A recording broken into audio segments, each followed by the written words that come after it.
고난주간 두 번째 날을 시작합니다. 오늘도 말씀과 기도로 하나님께 가까이 다가가는 저와 여러분 될 수 있기를 바랍니다. 기도하겠습니다.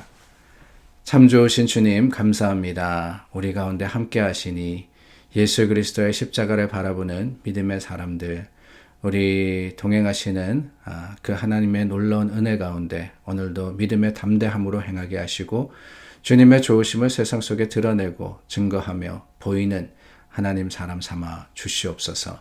예수님 이름으로 기도드립니다. 아멘. 찬송가 461장 함께 부르겠습니다.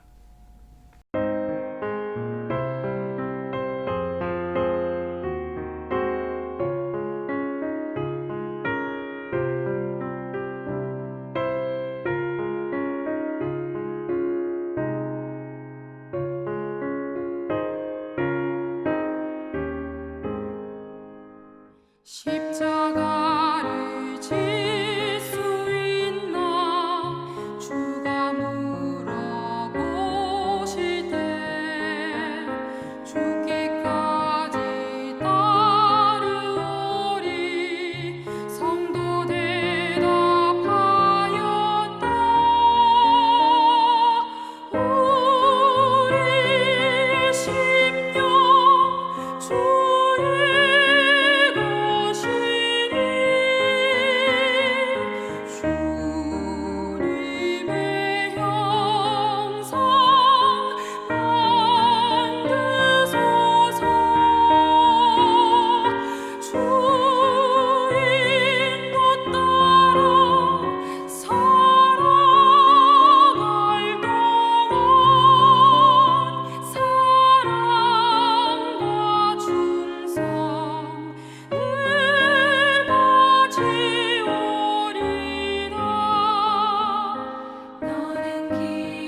요한복음 18장 12절서부터 27절입니다.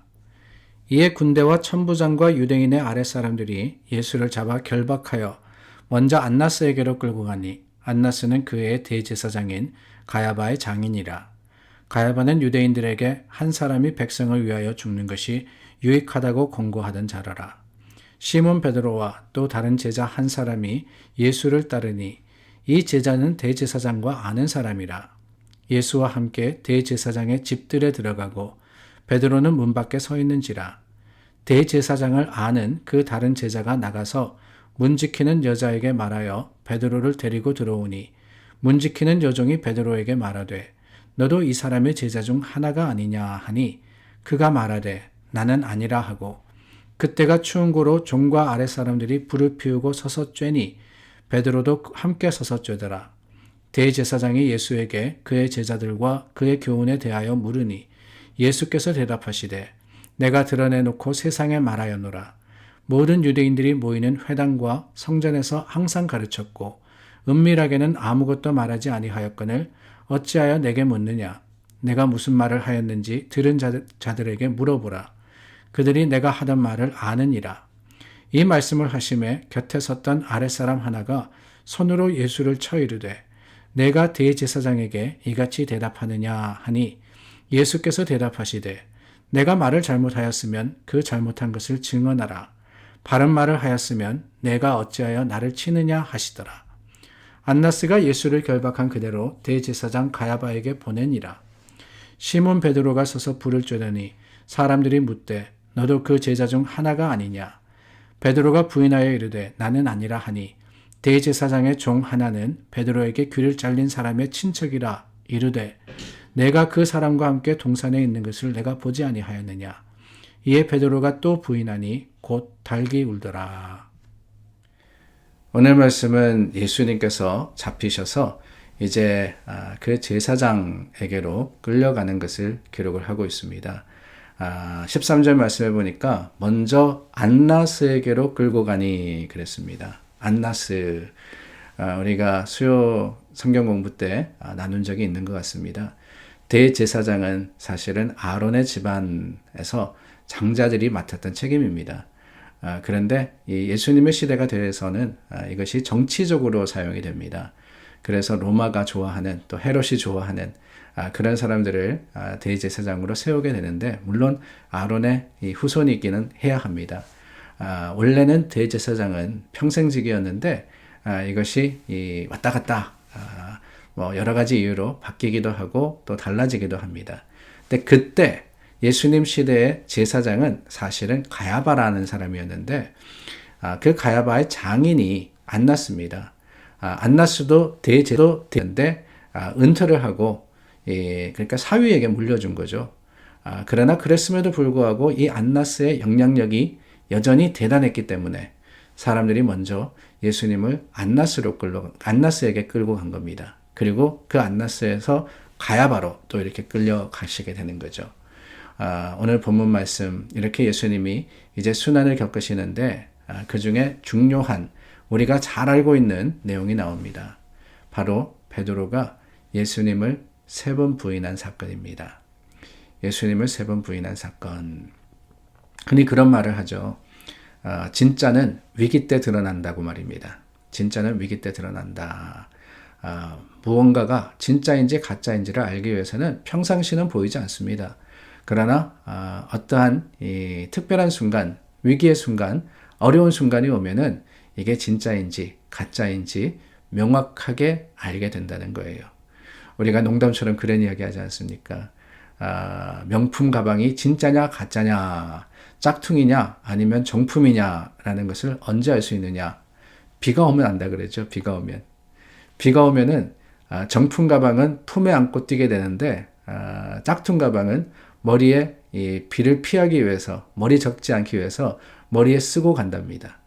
뭐가 진짜냐? 당연히 가슴에 품는 비 맞지 않게 하는 것이 정품이고 비 맞아도 괜찮은 것은 짝퉁이라는 거죠. 그렇습니다. 오늘 우리가 베드로의 진짜의 모습을 이 본문을 통해서 봅니다. 베드로가 어떤 사람이었습니까? 예수님의 수제자로 라고 할 만큼 열심과 수고로서 예수님을 따랐던 사람입니다. 당당하게 예수님 절대로 죽지 못하십니다 라고 말렸던 사람이고, 바로 그 앞에 칼을 들어가지고 칼로서, 무력으로서 예수님이 잡혀가시는 것을 막으려고 했던 사람입니다. 근데 그럼에도 불구하고 예수님께서 말씀하신 대로 3번 예수님을 부인하게 되는데, 물론 여러분, 이 베드로의 모습이 참 우리가 지탄하는 모습이다 라고는 할 수 없을 것 같아요. 왜냐하면 우리도 그렇거든요. 사실 우리는 더 할 겁니다. 베드로만큼 그렇게 용기 있게 자신만만하게 절대 안 됩니다 라고 말을 하지도 못할 정도로 부족한 사람이기 때문에 우리가 절대로 이 베드로를 지탄하거나 그의 행위를 비난할 수는 없습니다. 다만 이 말씀을 통해서 깨닫는 게 있는데, 그게 뭐냐, 다름이 아니라 우리가 예수님을 끝까지, 위기의 상황에 이르기까지 어려움 순간에서도 그 주님을 붙들고 하나님을 의지할 수 있는 그 능력이 어디에 있느냐, 이것을 우리는 말씀을 통해서 찾아보게 되는 겁니다. 그 첫 번째 비결은 다른 데 있는 것이 아닙니다. 오늘 말씀해 보니까 16절 말씀에 저는 이 단어가 눈에 들어와요. 베드로는 문 밖에 서 있는지라. 베드로가 문 밖에 서 있었다. 물론 문 지키는 여자를 통해서 문 안에 들어가기는 합니다. 그러나 예수님께 가까이 가지 못하고 베드로는 어떻게 합니까? 그저 다른 사람들과 함께 서서 불을 쬐고 있었습니다. 궁금하기는 했어요. 예수님이 어디 계시나, 어떤 일을 당하시나, 그 마음에 궁금한 마음은 있었는데 가까이 예수님과 함께 하지는 못했던 거예요. 적당한 거리를 유지한 것이지요. 다른 제자들보다는 낫습니다. 그러나 조금 더 낫다 그래서 충분한 것은 아닙니다. 오히려 예수님과 함께 하지 않으면 실패할 수밖에 없음을 우리는 베드로의 모습을 통해서 보게 되는 겁니다. 문 밖에 서 있는 게 아니라, 불 쬐고 있는 게 아니라 예수님과 함께 있었어야죠. 예수님을 감쌌어야죠. 예수님과 동행했어야죠. 그러지 못했을 때 결국에 베드로는 실패할 수밖에 없었던 거예요. 사랑하는 여러분, 우리는 어떻습니까? 우리가 서 있는 곳은 어디입니까? 적당하게 세상과 교회 그 중간 어디쯤에 있는 것은 아닙니까? 이렇게 되면 저렇게 가고 저렇게 되면 이렇게 가고, 주일에는 교회에서 거룩하게 예배드리지만은 월요일부터 토요일까지는 세상 속에서 세상 사람들과 다름없는 모습으로 치열하게 성공이라는 것만을 위해서 살아가고 있지 않습니까?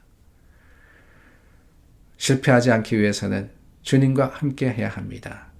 그것이 어디든지 교회뿐만이 아니죠. 삶의 현장이라도 우리가 예수님과 함께 할 때 우리는 위기의 순간에 예수님을 부인하는 것이 아니라 오히려 예수님을 증언하고 주님과 함께, 십자가의 죽음은 어떻습니까? 그 죽음이 생명인 줄 알기 때문에 우리는 다시 한번 용기를 가지고 하나님의 거룩하심을 향해서 믿음의 담대한 발걸음을 옮기는 겁니다. 오늘도 주님을 떠나지 마시기를 바라요. 주님 붙드십시오. 예수 그리스도와 함께 하십시오. 끝까지 예수님과 동행하는 여러분들이 되시기를 간절히 소망합니다. 기도하겠습니다. 참 좋으신 하나님 감사합니다. 우리에게 십자가의 생명이 되셨고 또한 구원의 놀라운 능력이 되셨습니다. 그 주님과 함께 하기를 원합니다. 주님 가까이, 주님과 멀어지지 않는 믿음의 사람 되게 하시고, 오직 주님 붙들 때 하나님의 주시는 능력이, 우리 생명이 또한 믿음의 감사가 되도록 역사하여 주시옵소서. 예수님 이름으로 기도드립니다. 아멘. 믿음과 소망으로 오늘 또 시작합니다. 우리 고난주간 두 번째 날, 사순절로 따지면은 우리 35번째 날인가요? 하나님 앞에 다시 한번 믿음과 소망으로서 하루를 시작하고 또한 하나님께 감사하며 주님을 찬양하는 저와 여러분 될 수 있기를 바랍니다. 기도하겠습니다.